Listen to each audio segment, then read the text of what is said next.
পৌষের মাঝামাঝি সময়ে সারা দেশে জেঁকে বসেছে শীত। শীতের আরও খবর জানবো সিরাজগঞ্জ ও চুয়াডাঙ্গার আমাদের সহকর্মীদের কাছ থেকে। প্রথমে যেতে চাই সিরাজগঞ্জে, সেখানে আছেন সহকর্মী খালিদ হৃদয়। খালিদ, তীব্র শীতে জনজীবন ও প্রকৃতিতে কী ধরনের প্রভাব পড়েছে, এমন আবহাওয়া আর কতদিন থাকতে পারে, কি বলছে আবহাওয়া অফিস? জান্নাত, ধন্যবাদ আপনাকে। আসলে তীব্র শীত কিন্তু জেগে বসেছে এই সিরাজগঞ্জে।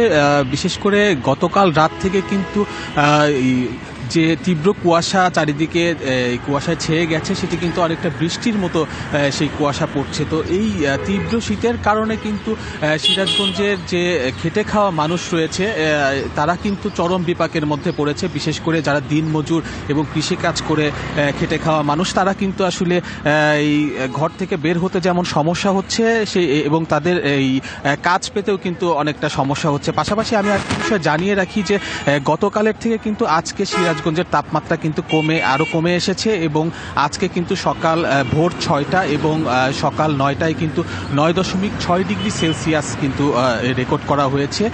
তো সেই সাথে যে কুয়াশার যে তীব্রতা, সেটি কিন্তু আমরা গতকাল রাত থেকে দেখছি যে অনেকটা বৃষ্টির মতো কিন্তু কুয়াশা পড়ছে, যার ফলে কিন্তু মানুষ কিন্তু প্রয়োজন ছাড়া ঘর থেকে বের হচ্ছে না।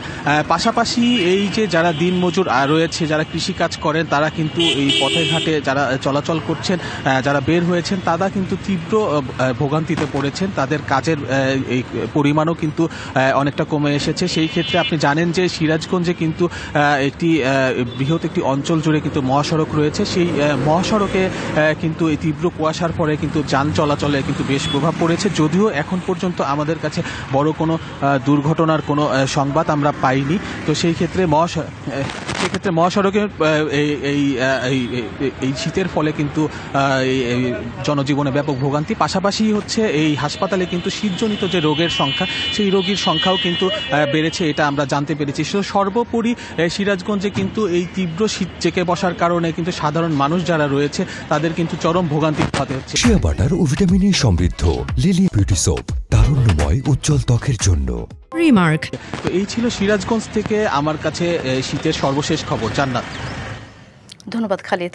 আমরা সিরাজগঞ্জের কথা শুনছিলাম, তীব্র শীতে নাকাল সিরাজগঞ্জবাসী।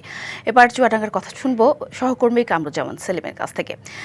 সেলিম, তীব্র শীত কিভাবে মোকাবেলা করছে বাসিন্দারা, জনজীবনে কতটা প্রভাব ফেলেছে, আর হাসপাতালে শীতজনিত রোগের সংখ্যা বাড়ছে কিনা, সব মিলে জানাবেন।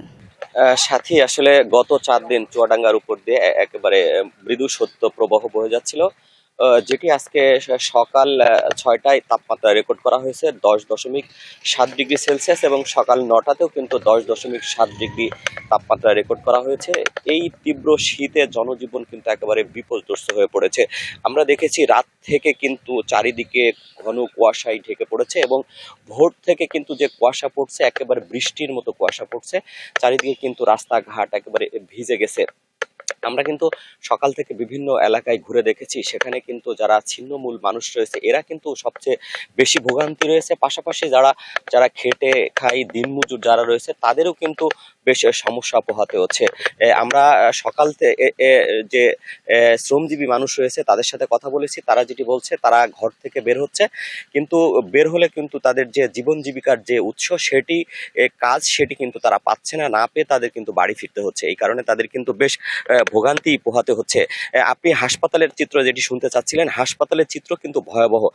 চুয়াডাঙ্গা সদর হসপিটালে আমরা যেটি দেখেছি, চুয়াডাঙ্গা সদর হসপিটালে যে ডায়রি ওয়ার্ড, শিশু নিউমোনিয়া যে ওয়ার্ড রয়েছে, সেখানে কিন্তু রোগীর সংখ্যা কিন্তু বেশ বেড়েছে। সেখানে বেডের তুলনায় কয়েক গুণ রোগী ভর্তি রয়েছে। এর বেশিরভাগই শিশু এবং বয়স্ক। শিশুদের ডায়রিয়া এবং বয়স্ক যারা রয়েছে তাদের কিন্তু শ্বাসকষ্ট, অ্যাজমা রোগে ভুগছে। এছাড়া কিন্তু আমরা জেলা প্রশাসনের সাথে কিছুক্ষণ আগে কথা বলেছি, তারা যেটি বলছে প্রায় 15,000 কম্বল তারা জেলা এবং উপজেলা বিতরণ শুরু করেছে।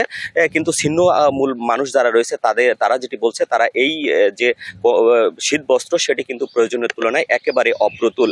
এছাড়া আমরা কিন্তু আবহাওয়া অফিসের সাথে কথা বলেছি, আবহাওয়া অফিসের পক্ষ থেকে যেটি আগে থেকে তারা পূর্বাভাস দিয়ে আসছিল, আজকে কিন্তু সোমবার এবং আগামী কাল মঙ্গলবার তাপমাত্রার যে পারদ সেটি কিন্তু এরকমই থাকবে, কিছুটা বাড়বে। বাড়তেও পারে এবং আগামী বুধবার থেকে তাপমাত্রার যে পারদ সেটি কিন্তু একেবারেই নিচে নেমে আসবে। আপনি বুঝতেই পারছেন, তাপমাত্রা যদি আরো নিচে নামে, অর্থাৎ 8 ডিগ্রির নিচের যদি নেমে যায়, তাহলে কিন্তু জীবন জীবিকার যে মানুষের সেটা কিন্তু বেশ বিপর্যস্ত হয়ে পড়বে। তো সব মিলে বলা যায় সাথী চুয়াডাঙ্গা কিন্তু বেশ সাধারণ মানুষ থেকে খেটা খাওয়া মানুষ যারা রয়েছে তারা কিন্তু বেশ বিপর্যয়ের মধ্যে পড়েছে। সাথী, এই ছিল চুয়াডাঙ্গা থেকে শীতের সর্বশেষ পরিস্থিতি। ধন্যবাদ সেলিম।